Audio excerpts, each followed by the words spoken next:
haweeney ayaa si degdeg uga carartay qolka gabadheeda. Koob biyo ayayna wejiga u shubtay si ay u baraarujiso.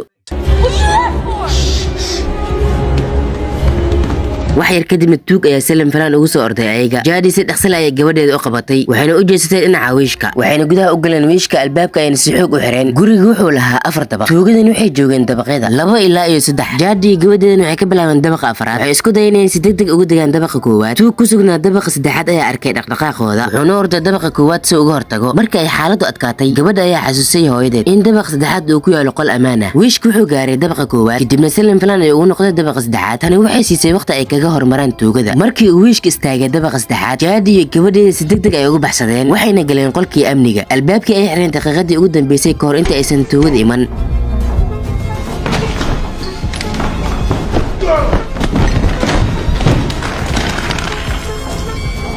gudaha safe roomka, Jadi waxay isku dayday inay wacdo booliska, laakiin guriga ay u soo guureen isla maalintaas. Telefoonka qolkana ma shaqeynin. waxa ayna noqdeen dad go'doonsan. Jadi waxay isticmaashay intercomka guriga. waxa ayna tuugada ku been sheegtay, anigu waxaan idinku yeeray booliska iska baxa ka hor intaysan ayagu imaanin. tuugadu waxay ogaadeen runta, taasoo ah inuu telefoonka shaqeynaynin. midkood balaag ayaa dhisay safe roomka, sidaa darteedna kama uusan baqin hanjabaadka Jadi, sababtoo ah intercomku waa hal dhinac. inta hadda ila soo gaateen muuqaalka like saar, beedkan follow gareysaan u gaarno 100,000 ee followers maasini. tuugadan waxa ay qoreen fariin warqad ah. Jadi ma maqli karto tuugada. waxa ayna sheegeen in waxa ay rabaan uu ku jiro safe roomka ama qolka amaanka.